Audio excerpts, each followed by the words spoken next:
Señores, aquí tenemos al muy polémico Daniel Lara Farías. Déjame decirte, Daniel, que Vamos a empezar, ya estamos empezando mal. si eres polémico, y eso no es malo. Eso de presentar a alguien como polémico ya es una forma como de arrancar una conversación con algo de indignación por parte del señalado. No te pongas Lupita Ferrer en época de rating como... ¿Te das cuenta? Ahí está. ¿Qué tiene que ver Lupita con esto? Ya va. Déjame terminar. La más reciente encuesta de Data Análisis... Mega análisis, porque si es de Data Análisis, cuelgo. Mega Análisis, te da la razón en muchas de las muy polémicas para mucha gente declaraciones tuyas. Te las voy a leer algunas de ellas. A ver. ¿En cuál, es una de las preguntas, en cuál de las siguientes directivas de la Asamblea Nacional confía usted? Casi el 80%, casi el 77%, el 76.9% no confía en ninguna de las dos. Eso por un lado. En cuanto a la gira de Guaidó, ¿cree usted que la reciente gira internacional de Juan Guaidó traerá beneficios para el pueblo venezolano? El 75.1% no cree que va a traer beneficios para el pueblo venezolano. Después de transcurridos poco más de un año, ¿usted aún cree, confía y apoya en Juan Guaidó? El 63.8% dice que no confía en Guaidó. ¿Usted quiere que Maduro y el chavismo se vayan del poder? El 79.9%, es decir, el 80%, quiere que sí salgan del poder. En cuanto a los dólares, ¿con qué frecuencia en la economía de su familia cree usted que se manejan y emplean dólares para costear los gastos de su hogar? La mitad de la población dice que nunca y la otra mitad dice no muy seguido, con mucha frecuencia o siempre todo el tiempo. Esto es parte de esta encuesta de Mega Análisis. Recuerdo que la única discusión que yo creo haber tenido contigo es que de regreso de la gira de Guaidó, es verdad que era antes de llegar al Congreso norteamericano, tú dijiste que esa gira fue un fracaso porque eso no tumba gobierno. Y yo te respondí, bueno, pero es que no creo que hicieran esa gira para que cayera en medio de la gira el gobierno. Pero fíjate que la gente tampoco cree que lo va a beneficiar, es decir, que va a arreglar la economía, que vamos a salir del régimen con esa gira. Bienvenido al programa. Hable usted. Muchas gracias, señor Napoleón. Bueno, en principio, yo siempre he sido bastante reacio a esto de las encuestas en una Venezuela donde ya el solo hecho de que alguien llegue a preguntarte tu opinión sobre algo en los últimos 20 años es como complicado. O sea, las encuestas en Venezuela tienen un rango de falencias que siempre van a estar por encima del resto de los países. De eso hablé justamente con el vicepresidente de la empresa. No es lo mismo hacer una encuesta en los Estados Unidos, en Alemania o en Colombia, que hacer una encuesta en la Venezuela actual, lo que de una vez ya cohíbe a la propia encuestadora, porque no es lo mismo mandar a una encuestadora a colectar datos en el barrio El Carpintero de Petare que mandarlo a la tercera transversal de Los Palos Grandes, con toda la seguridad que eso refleja. Y seguramente lo que respondan en Los Palos Grandes no va a ser lo mismo que van a responder en el Carpintero. De eso hablamos también con el vicepresidente de la empresa. Eso de arrancada, porque probablemente esos datos pueden haber sido colectados a la salida del comando de María Corina Machado, por los resultados que veo ahí bastante inconforme, pues probablemente allí todo el mundo tenía una opinión. Pero trascendiendo eso, yo lo que te digo es que yo no creo justo evaluar los resultados de la gira sin ver las acciones de Guaidó después de la gira, que no la hemos visto. Porque se supone que Juan Guaidó llegó hace 4 o 5 días, ¿no? Una semana. Lo recibieron a palos y escupitajos en Maiquetía, por cierto. La cuestión que para quien todavía duda Y yo creo que esto es importante, Napoleón. Tú que has hablado con tanta gente que está aún en Cuba, con las damas de blanco y con toda esta gente, para los que aún dudan de la utilización del estilo castrista en los modos y maneras del chavismo, yo les recomiendo que investiguen qué es un acto de repudio para el castrismo.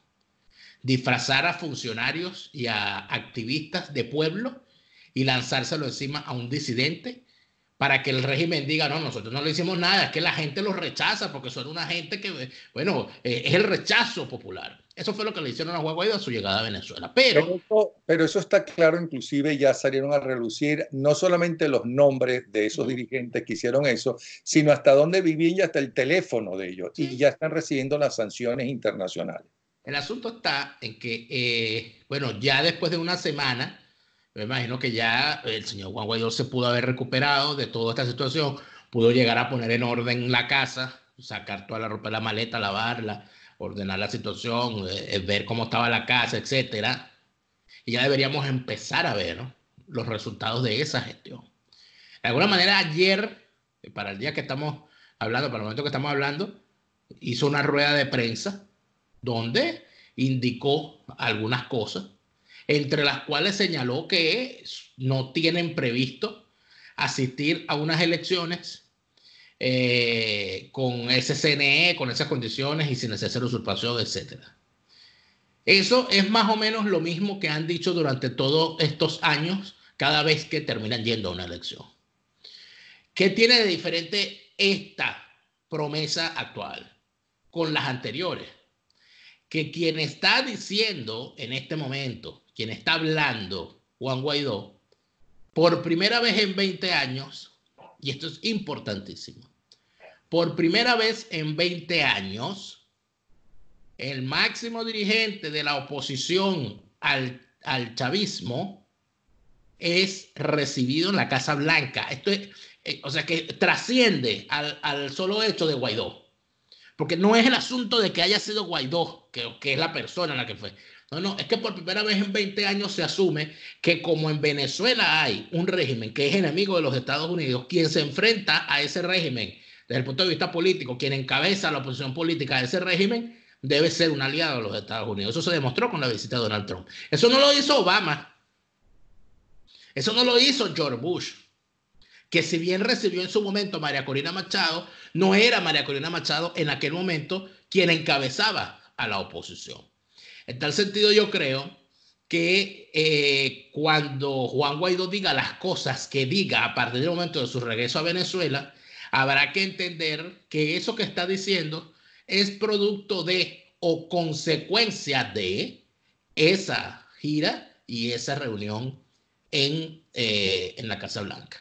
Pero aún más, perdona, a eso hay que sí, agregarle algo fundamental, importantísimo, el aplauso de pie no solamente de los congresistas republicanos, sino también una de las pocas veces que los congresistas demócratas, en ese famoso discurso a la nación que hacen una vez al año los presidentes norteamericanos, se pararon a aplaudir, y no en una ocasión, sino en dos ocasiones. así es. Pero aquí es donde viene entonces el asunto. El planteamiento que ha hecho los Estados Unidos con respecto a Venezuela se hizo antes de la visita de Juan Guaidó a los Estados Unidos y de su gira. El 9 de enero del año 2020, es decir, 4 días después de la juramentación de la reelección de Juan Guaidó como presidente de la Asamblea Nacional, el señor, el vocero o la oficina del vocero del gobierno de los Estados Unidos emitió un documento llamado Elecciones libres y transparentes, presidenciales y parlamentarias en Venezuela. Y allí se dan unos lineamientos que indica el documento, fueron pactados por los aliados, por los 60 aliados que respaldan el proceso que encabeza Juan Guaidó. Y dentro de esos puntos se arranca diciendo que no va a haber elecciones, que la solución no pasa por elecciones con Maduro en el poder. Que la solución no pasa por sin cese de la usurpación. Es decir, ratifican que primero es el cese de la usurpación, después el gobierno de transición y después son las elecciones libres. Más allá de todo eso, Napoleón, yo creo que si algo está a la vista, es que como siempre, los Estados Unidos no apuesta a una sola ruta, que se plantea distintas rutas, pero que al mismo tiempo, de forma pública, se decide por una y cuando se decide por una, la apoya hasta el final.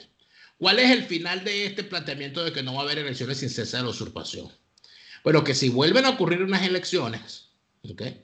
Y en esas elecciones la oposición encabezada por Juan Guaidó, y ya habrá que decir, y esto es importante, que no será la oposición encabezada por Juan Guaidó, sino que ya será Juan Guaidó. Ya Juan Guaidó tiene esa autoridad. Ya Juan Guaidó puede decir no vamos a ir a esas elecciones o puede decir vamos a ir a esas elecciones.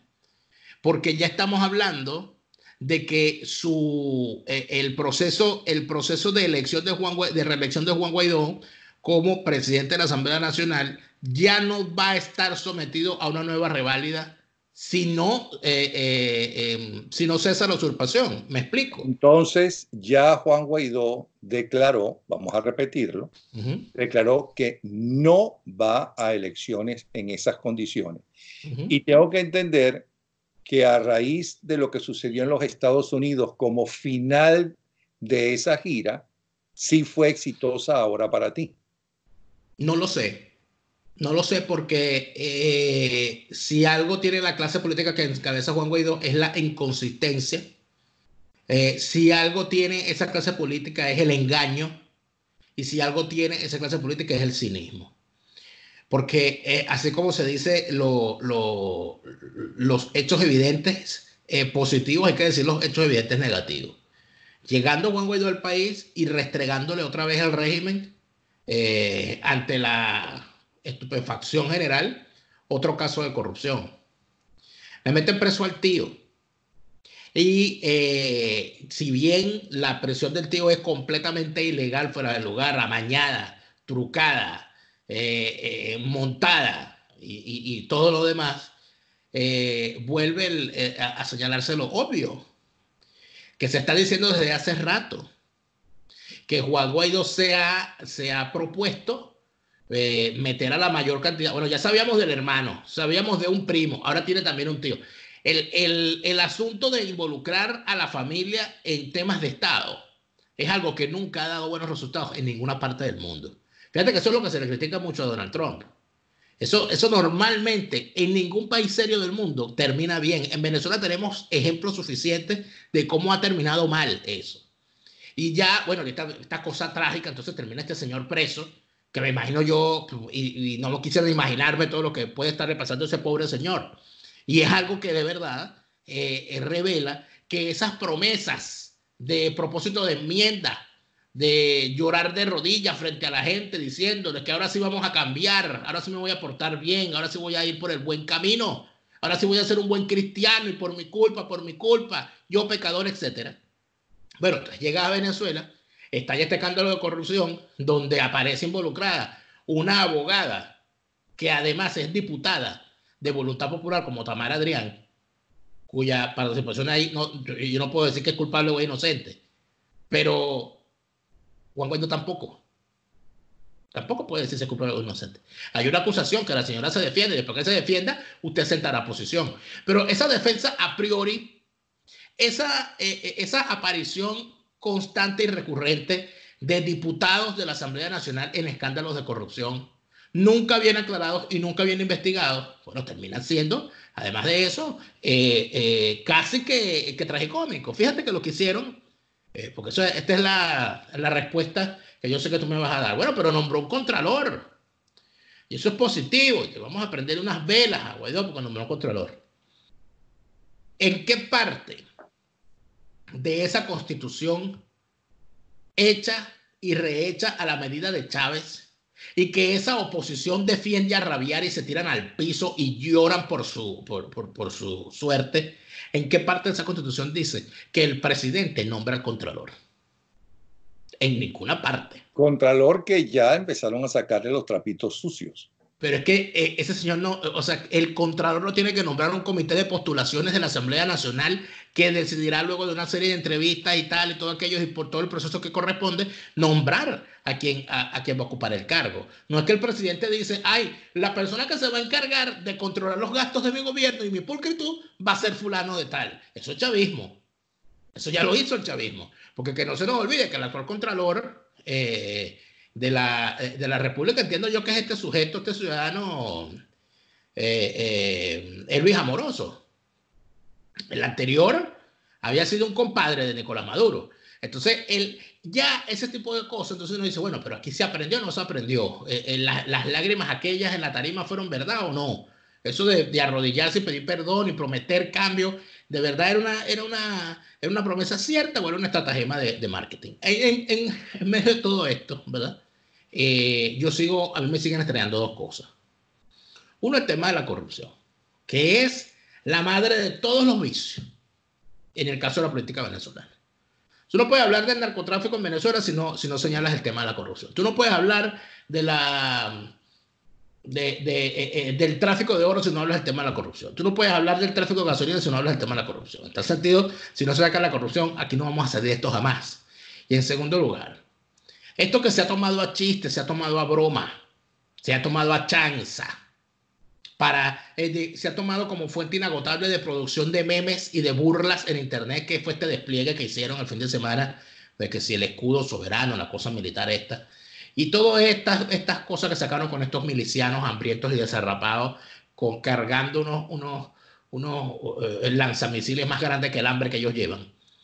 Eso se ha convertido en motivo de chanza, motivo de burla. Eso lo puedo hacer yo, eso lo puedes hacer tú. Nosotros no somos dirigentes políticos, nosotros no estamos a cargo de la cuestión del país. Pero a mí me extraña muchísimo. Y es lo que yo estoy sintiendo con esto. Cuando yo he visto las prácticas, yo he visto todo lo que esta gente hizo. Hay dos cosas que se pasan bajo la mesa y que debería estar el gobierno interino señalando con la gravedad del caso. Uno, el despliegue fue nacional. Las imágenes que se tienen son de todo el país. Ese despliegue lo hicieron en todo el país. Eso no se puede negar. Bueno, malo, con unos viejitos uniformados, con unos fusiles, lo que quieras, pero se hizo a nivel nacional. Y número dos, cuando uno dice, bueno, pero es que esos bichos que sacaron ahí, un marín llega y le da 3 patadas y lo deja tirado en el piso, de verdad. Pero es que ese razonamiento nos debe llevar a pensar que en realidad todo ese escudo soberano y todas esas prácticas no son para combatir a ningunos marines, que dicho sea de paso, no están dispuestos, o sea, no está en la inminencia que esa gente salga a enfrentar al régimen venezolano.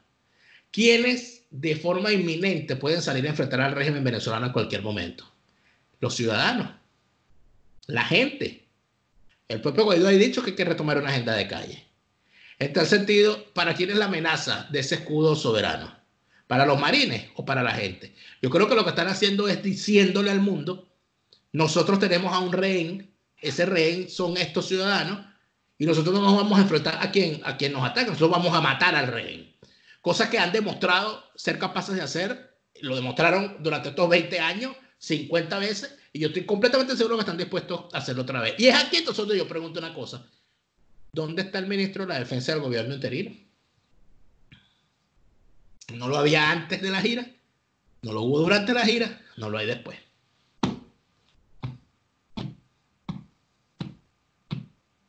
Ahí te dejo eso.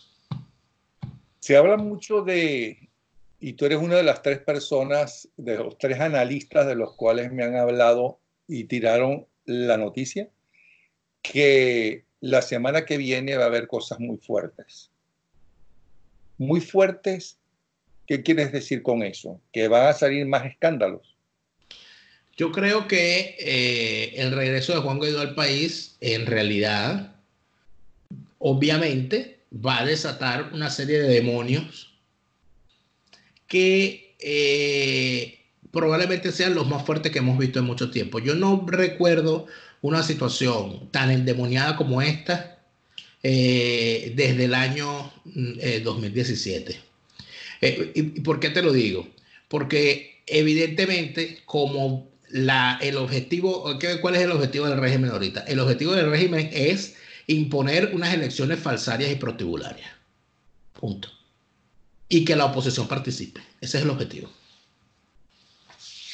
Siendo Sí, ese el objetivo... Es que la oposición va a participar, y no digo toda la oposición. Cuando en las últimas elecciones inventaron una gente que sacaron de la oposición o que nunca fueron de oposición, ¿no? Porque uno de ellos me dijo, ¿no? Pero por favor no te metas con Diosdado porque ese es mi amigo. Y a ese yo lo vi recibiendo a Guaidó en Miami. O sea que ellos van a inventar, aunque no salga ni Guaidó, ni Ramos Alú, ni María Corina, ni Antonio Ledesma, ni nadie, ellos van a inventar su gente. Y la gente, y el problema que hay es que mucha gente puede caer en, aunque según las encuestas, por cierto, vamos a ver qué dicen las encuestas. Vamos a ver qué te dice, porque te guardé justamente, espérate, te guardé lo de las encuestas, lo de las elecciones. Hay dos elecciones. Una dice, ¿usted estaría de acuerdo con un posible adelanto de la fecha de elecciones? El 43.4% dijo que sí. Y la otra pregunta es, ¿usted iría a votar? Más de la mitad, el 55.6% dijo que no. Y el 32.1% dijo que sí. ¿Qué tan seguro se siente usted de ir a votar en estas elecciones parlamentarias? Eso va para los que dijeron que sí van a votar. El 62.1% dijo que está muy seguro de ir a votar. Está bien. Hay dos tipos de estratagema usada en las últimas elecciones falsarias y prostibularias que hemos tenido. Lo que pasa es que muchas veces el ritmo de los días hace olvidar algunas cosas. Es verdad, aquí utilizaron en las elecciones presidenciales convocadas por la Asamblea Nacional Constituyente en 2018, utilizaron a unos sujetos que andan por ahí otra vez, encabezados por Henry Falcón, a los cuales se le sumó Felipe Mujica, Claudio Fermín, Rafael Marín, Javier Bertucci, el Pastor Maldito y otros más. Y montaron esa tramoya para participar. ¿Qué dijiste? El doctor maldito. El Pastor Maldito, Javier Bertucci, que nadie sabe de dónde demonios, a qué santo le reza y a qué Dios le reza. Haciendo morcilla para el diablo, se va a arder en el infierno eternamente. ¿Qué ocurre? A ellos los utilizaron, esa supuesta oposición que va encabezada por un tipo que es invariablemente Guaidó lover, que es Henry Falcón. Porque Henry Falcón fue el jefe de campaña de Enrique Capriles en el año 2014, 2013, y fue además, sumó los votos de sus diputados para la escogencia de Juan Guaidó como presidente de la Asamblea Nacional. Entonces, no pueden decir que no es opositor, porque si no es opositor, lo disimula bastante bien, sobre todo a la hora de votar con sus diputados. Pero es que antes de eso hubo dos eventos importantes. Uno, en el año 2017 se hicieron unas elecciones a gobernadores. Y cuando se hacen esas elecciones a gobernadores, los partidos fueron y participaron. A pesar de que esas elecciones eran convocadas por un ente que ellos calificaban como ilegítimo, que era la Asamblea Nacional Constituyente. Pero ellos decían, no, ellos no están convocando nada. O sea, como si ignorando al león con hambre en la sala evita que el león te coma. No, ellos no están convocando nada. La Constitución establece que estas elecciones hay que hacerlas. Nosotros no estamos reconociendo la Constituyente. Ocurrió lo que sabíamos que iba a ocurrir. Les hicieron fraude porque es evidente que la oposición o mejor dicho, que el régimen es minoría electoral en todo el país, y de la inmensa cantidad de votos que esa oposición podía obtener para ganar a nivel nacional, según lo que dicen todas las encuestas, como la que tú tienes, y según lo que dice la propia Calle, a la oposición se le dejaron solamente 6 gobernaciones, de las cuales 5 aceptaron la condición que les puso la constituyente. ¿A ustedes quieren asumir el cargo? Se tienen que juramentar ante la constituyente. Y esos 5 gobernadores fueron, de los 6 fueron 5. Juan Pablo Guanipa no fue. De los 6 fueron 5. ¿Qué le pasó a esos 5? Que son adecos los 5, por cierto. ¿Qué les pasó?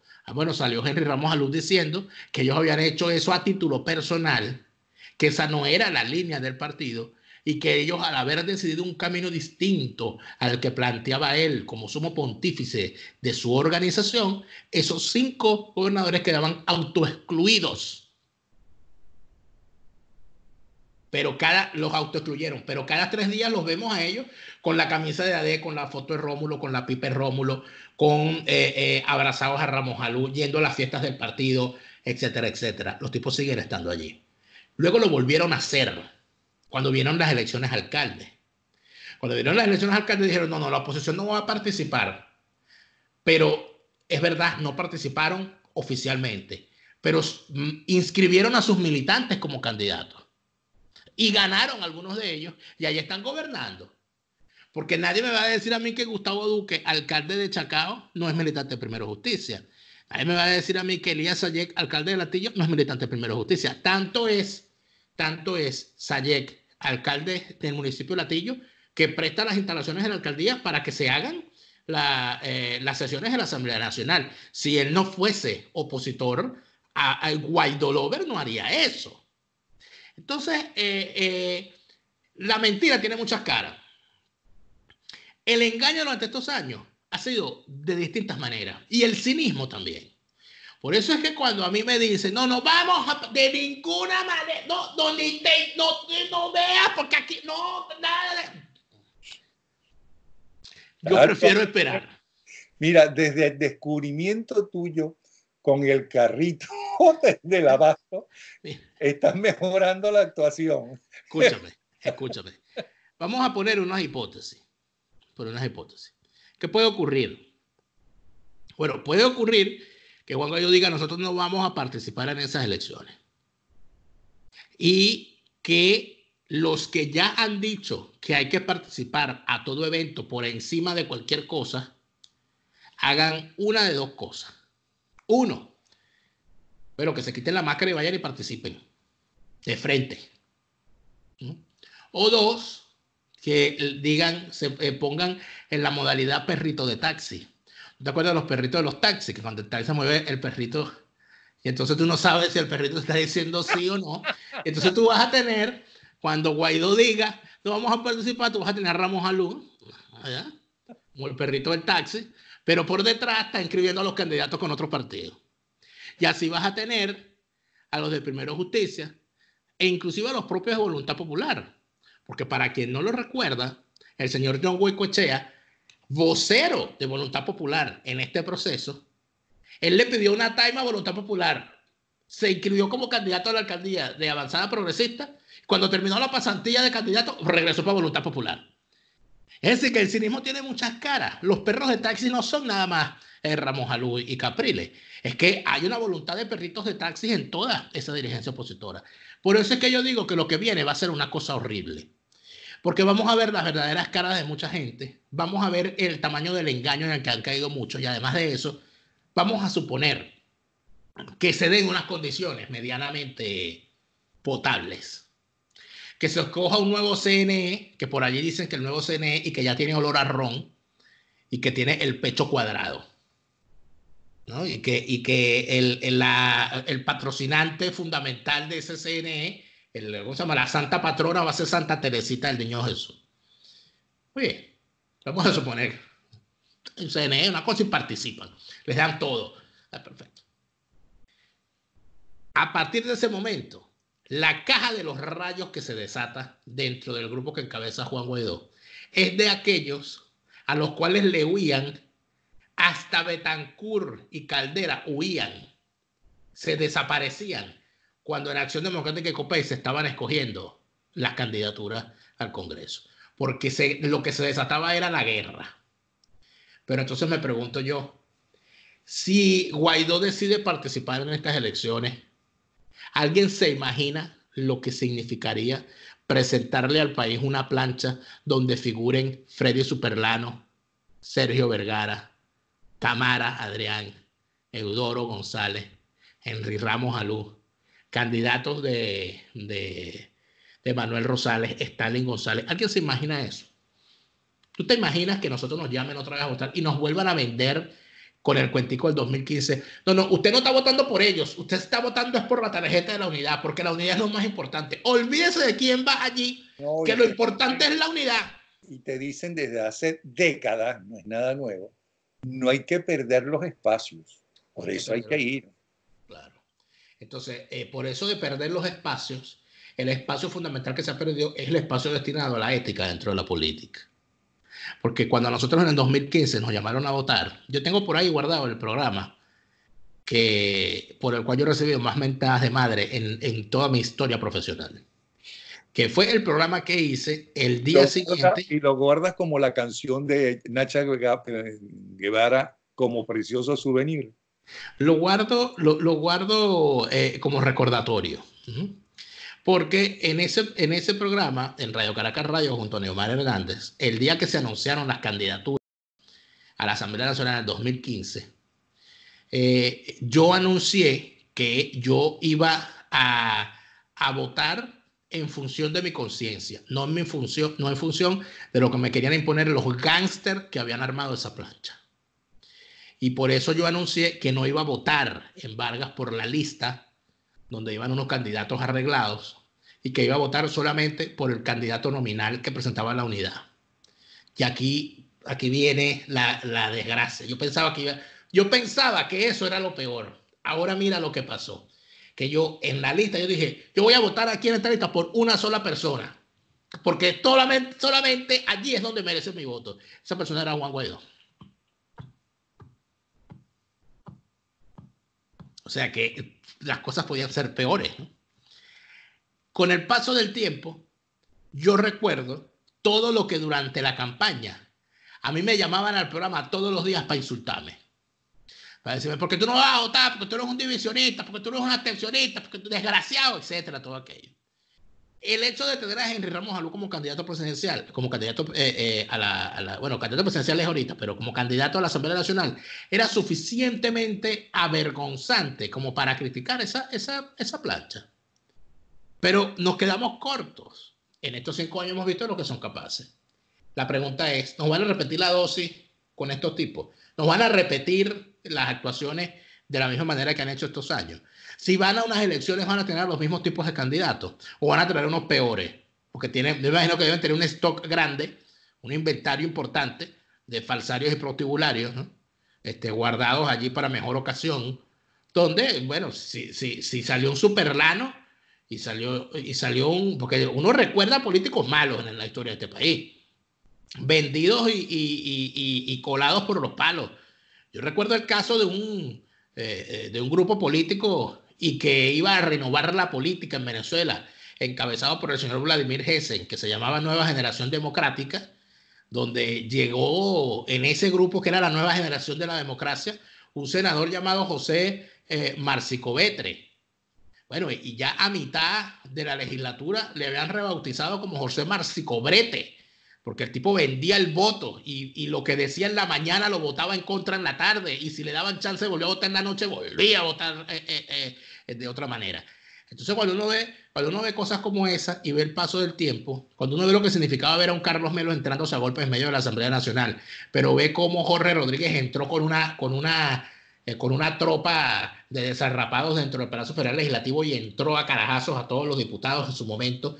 Cuando uno ve todo lo que ha pasado en estos tiempos, cuando uno ve que los han sacado hasta del Palacio Federal Legislativo, uno se da cuenta que las cosas siempre pueden ser peor. Por lo tanto, yo sí pienso que vienen cosas horribles. Yo pienso que el engaño se va a magnificar, que las presiones para que se haga silencio van a ser superiores a las que ya hemos visto, que aquí van a mandar a callar a todo aquel que diga que las cosas se están haciendo mal, que inclusive se van a ejercer las presiones más adyectas que ya las hemos visto contra personas que han sido críticas con respecto a este proceso, y que por supuesto lo que va a salir a la luz durante los próximos días va a ser terrible, porque lamentablemente se han metido tanto en este tema de la corrupción que a todos les tienen por ahí guardada una carpeta y se las van a sacar. Ahora bien, me evadiste el tema. Está muy interesante. El tema. Estás diciendo la pregunta. Muy interesante. Pero yo no entendí cuando tú me hablaste, y las otras dos personas, también las otras dos personas periodistas, realmente periodistas